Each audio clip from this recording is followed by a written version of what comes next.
Welcome back to The Explainers. I am so thrilled to have you here today because we are setting the stage for what is, without a doubt, one of history's most baffling and, quite frankly, structurally impossible mysteries.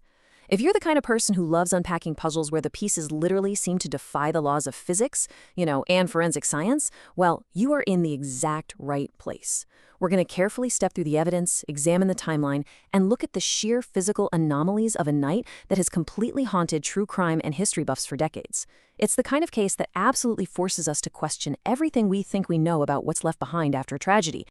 Picture this. 5 children are trapped inside a burning house.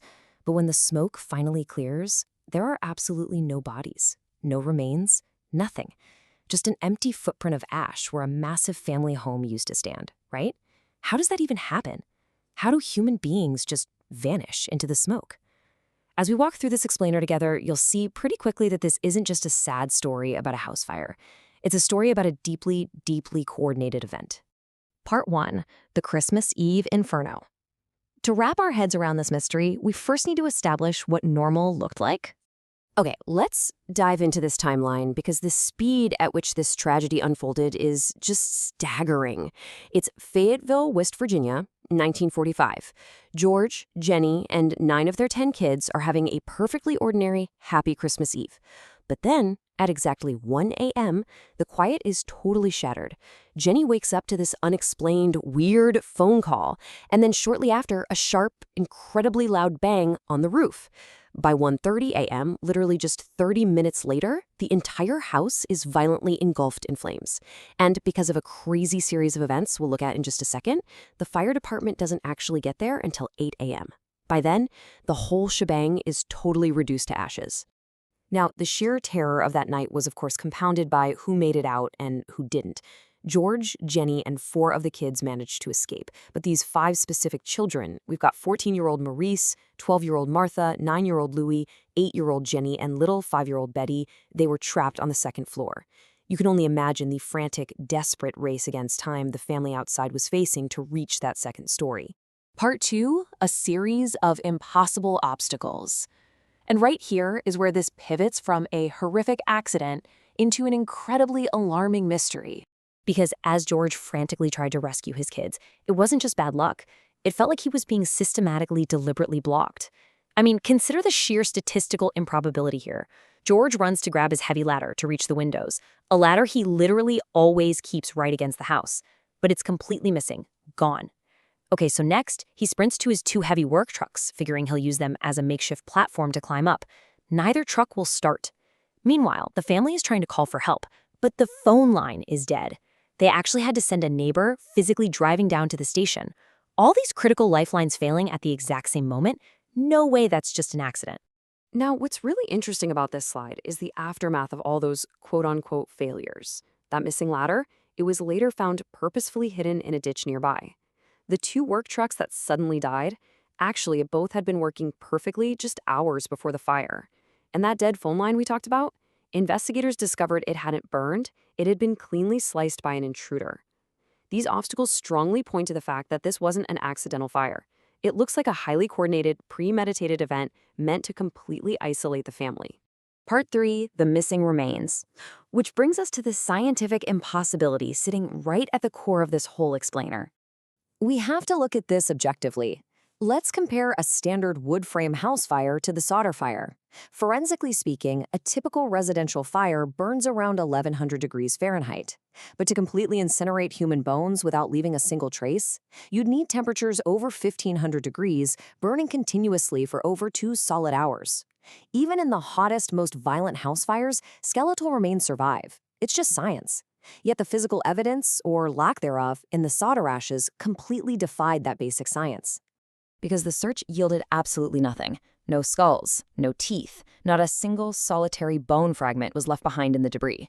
5 human bodies simply cannot burn so cleanly that 0 physical material remains. I mean, finding absolutely nothing, it instantly convinced George and Jenny Sodder of a terrifying truth. They believed with absolute certainty that their kids were kidnapped before the fire was intentionally set to cover up the tracks. Part 4, political threats and kidnapping. So why would someone target this specific family in rural West Virginia? Impartially looking at the history here, George was an Italian immigrant, and he was very outspokenly anti-Mussolini. His political opinions were well known in the community, and, well, that attracted some very dark hostility. Just months before the fire, a mysterious salesman visited the property, got angry about George's politics, and delivered this incredibly chilling threat. He said, and I quote, "Your house will go up in smoke, and your children will be destroyed." At the time, it probably sounded like angry rambling, but looking back at the sliced lines, the hidden ladder, those words sound like a very literal, very precise promise. So we have to ask an objective, difficult question. Did a local faction of the Italian mafia, or maybe even human traffickers, use the fire as a brutal distraction? Was this whole tragedy actually a highly sophisticated arson attempt to conceal a targeted kidnapping? With the missing remains and the calculated sabotage, it's incredibly tough to dismiss that theory. And for decades, the family just had to live with that agonizing uncertainty. Until, out of nowhere, the silence broke. Part 5, the 1968 photograph. Let's move to and see how this builds, because we are jumping over 20 years forward in time. It's 1968. The trail has been freezing cold. But then Jenny Sodder checks the mail and finds a mysterious envelope. No stamp, but it's postmarked from Central City, Kentucky. Inside is a photograph of a young man in his 20s who bears an absolutely striking resemblance to their missing son, Louis, who was just 9 when he vanished. For Jenny, looking at this face, this was the shocking physical proof she'd been waiting for her whole life. It totally ripped the cold case wide open. But the photo itself, that was only half the mystery. When she flipped the photo over, she found this cryptic, really haunting, handwritten message. It read, "Louis Sodder, I love brother Frankie. I lil boys. A9132. What does that even mean? Was this some cruel, elaborate hoax?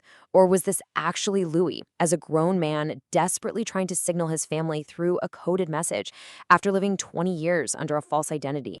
So the crucial point is what happened next. The Sodders were desperate. They hired a private investigator and sent him straight to Central City to track this guy down. He arrives in Kentucky, and then he vanishes, literally without a trace. Never heard from again. What in the world did he find? Did he cross paths with the exact same organization that orchestrated the fire 20 years earlier? That disappearance adds this final, just sinister lock to a door that remains tightly shut today. So here we are, looking at a pile of ashes and a single unexplained photograph, grappling with a puzzle that absolutely refuses to be solved. Did the 5 Sodder children somehow tragically perish in an inferno that defied basic forensic science?